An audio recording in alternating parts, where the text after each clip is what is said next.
Uttarakhand PCS परीक्षा के लिए साक्षात्कार यानी इंटरव्यू क्लासेज आरंभ हो रही हैं।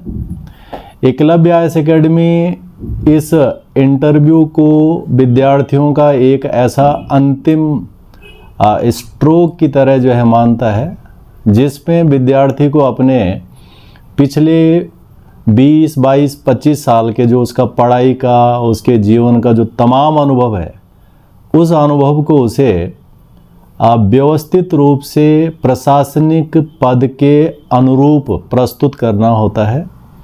और ये जो प्रेजेंटेशन है, ये व्यक्तित्व का है, पर्सनालिटी का है, ये ज्ञान का नहीं है। इस व्यक्तित्व में क्या देखने का प्रयास आयोग करता होगा? निश्चित रूप से एक कैंडिडेट को प्रशासनिक पद पे आना है और उसे सामाजिक रूप से, आर्थिक रूप से, सांस्कृतिक रूप से कई प्रकार की समस्याओं को बहुत वाजिब तरीके से उपलब्ध संसाधनों को ध्यान में रखते हुए सॉल्व करना है।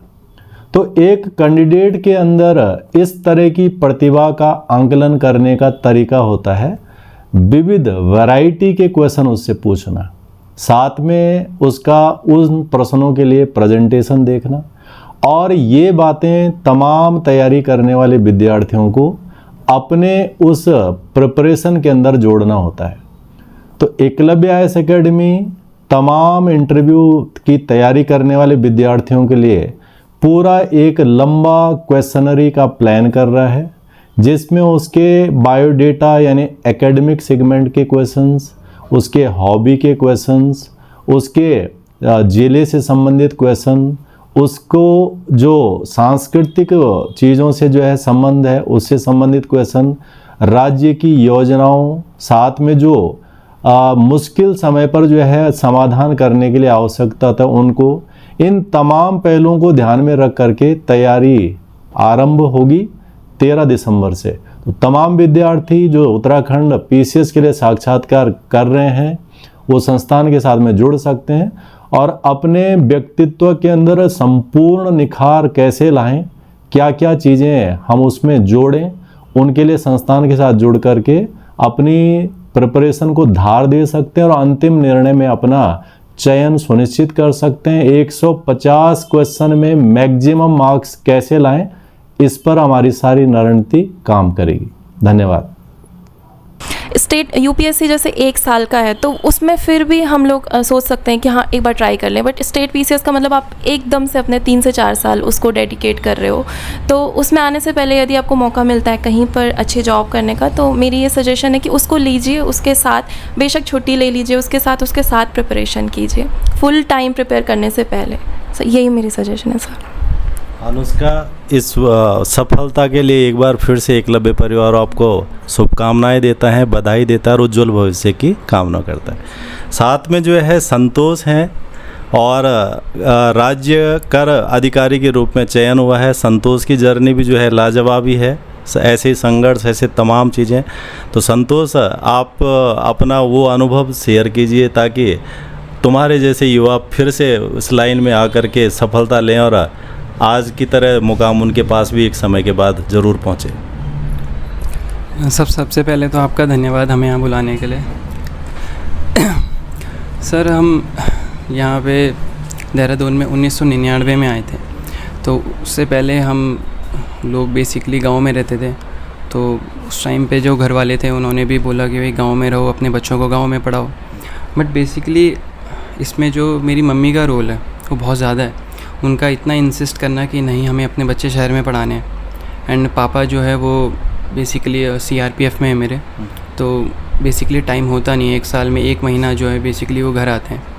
तो उतने में बच्चों की देख रेख करना, उनको बेसिकली प्रॉपर गाइड कर पाना, वो नियरली इम्पॉसिबल सी बात है, उनको प्रॉपरली देखना। तो फिर 99 में जब हम यहाँ आए तो उसके बाद देहरादून में रह रहे हैं। तो स्कूलिंग भी इतने कुछ हमने जो है बहुत अच्छे स्कूल से तो नहीं पढ़ा था। 10th तक तो एक बहुत ही नॉर्मल बेसिक स्कूल से हमने पढ़ा हुआ। दैन उसके बाद SGRR ज्वाइन किया, 12th तक वहाँ से दिया है। फिर उसके बाद हमने DAV PG कॉलेज से ग्रेजुएशन किया। मेरा ग्रेजुएशन 2019 में हो गया था। फिर उसके बाद कोविड लग जाता है, तो मेरा जो प्रोफेशन था, मुझे लगता था कि मुझे टीचर बनना है। मैं टीचिंग लाइन में जाना चाहता था। तो साइंस बैकग्राउंड था, तो मैं साथ में पढ़ाना भी शुरू किया, क्योंकि मुझे पता था लड़कों की ज़िंदगी में एक एस्पेक्ट ये भी होता है कि आपको बेसिकली एक टाइम के बाद किक आउट कर दिया जाएगा घर से, कि आपको कमाना ही है। तो उसके लिए मैंने जो है अपना साथ में फ़िज़िक्स, केमिस्ट्री, मैथमेटिक्स ये 3 सब्जेक्ट्स में पढ़ाता हूँ, तो मैंने शाम को ट्यूशन देनी स्टार्ट करी। फिर 2020 से जो है मैंने पढ़ाई करना स्टार्ट किया था कि पापा ने बोला एक बार सिविल सर्विसेज भी एक एस्पेक्ट है, आप उसको भी एक्सप्लोर करके देख लीजिए, क्योंकि पढ़ाई में ब्रिलियंस ही थी पहले, बचपन से थोड़ा इंटेलिजेंट भी था। तो मैंने बोला ठीक है, फिर उस लाइन में गए। 1 साल तैयारी करी, 2021 में फिर यूपीएससी का अटैम्प्ट दिया। जीएस में जो है मेरा क्वालिफाई हो रहा था, बट मैं सीसैट में 0.5 मार्क्स से बाहर हो गया। तो वो फ्रस्ट्रेटिंग लगा बहुत कि यार पूरे साल भर पढ़ा एंड बाहर हो गए। फिर उसी बीच मैंने यूपीएससी असिस्टेंट कमांडेंट का एग्ज़ाम दिया, फिर सारी स्टेजेस पार करके इंटरव्यू दिया 2022 में, एंड अगेन मेरिट आउट हो गया था। फिर लोअर पीसीएस की परीक्षा दी, उसमें भी मैं फाइनल मेरिट आउट हो गया हूँ।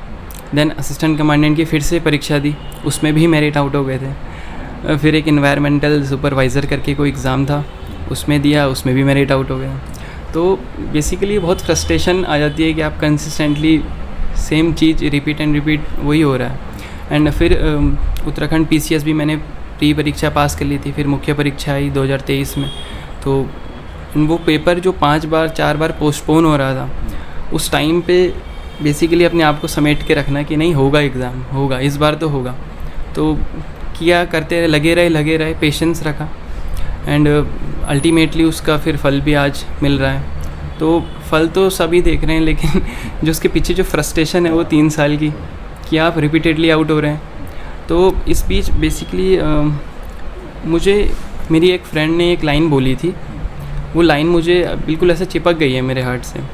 तो क्योंकि मेरे साथ के जितने भी मेरे कलीग्स हैं, तो वो एसएससी, सीजीएल, सीपीओ, कोई ईएसआईसी में है, कोई प्रोविडेंट फंड में, तो कहीं ना कहीं वो लगे हुए हैं। तो मैं बेसिकली कभी कभी सोचता था जो लोग मेरे से पीछे हुआ करते थे वो आज सब आगे बढ़ चुके हैं, एंड मैं वहीं का वहीं हूँ, एंड वो लोग एडवाइस के लिए मेरे पास आते थे। तो फिर हमें ऐसा लगता था कि अब क्या कर सकते हैं, उसमें हो ही नहीं रहा हमारा। तो उन फ्रेंड ने बेसिकली एक लाइन बोली थी कि रेस जितनी लंबी होगी, उस लंबी रेस में कभी खरगोश नहीं जीतता, वो कितना भी तेज़ भाग ले वो नहीं जीतेगा, उस रेस में कछुआ जीतता है। तो आपको बेसिकली उसके अपना छोटे छोटे गोल्स रख के धीरे धीरे हर एक स्टेज को उस तरीके से पार करना चाहिए। तो उस पेशेंस को बनाए रखा, और फिर आज जो है रिज़ल्ट आ गया, तो खुशी तो है, खुशी का भी। तो संतोष की जर्नी भी उसी तरह की है, अनुष्का की जर्नी भी, कि कई असफलताएं मिलनी है, जो एक प्रचलन देखने को मिलता है कि कई असफलताएं मिलती हैं, सफलता सिर्फ अंत में एक आती है, और उस एक सफलता के बाद आप वो चीज़ें हासिल कर लेते हो जो तमाम असफलताओं में नहीं मिली थी। परंतु वो जो अंतिम सफलता है वो भी तब तक नहीं मिलनी थी जब तक इतनी असफलताएं न होती। तो तमाम युवाओं के लिए इससे बेहतर प्रेरणा, मोटिवेशन और कोई नहीं हो सकता है कि इन तमाम चीज़ों से गुजरने के बाद, इन तमाम संघर्षों से होने के बाद एक दिन निश्चित रूप से ऐसे आना है जब आप उस मुकाम पे होंगे, उस मंजिल पे होंगे जो आप सपने के रूप में कई सालों से देख रहे हैं। तो अनुष्का, संतोष के संघर्ष को तमाम युवा आत्मसात करें, उसे अपनाएं और भविष्य के लिए सकारात्मक रहें, ये हमारी सभी के लिए जो है अपेक्षा है। और मैं फिर से संतोष को, अनुष्का को शुभकामनाएं, बधाई देता हूं और उज्जवल भविष्य की कामना करता हूं।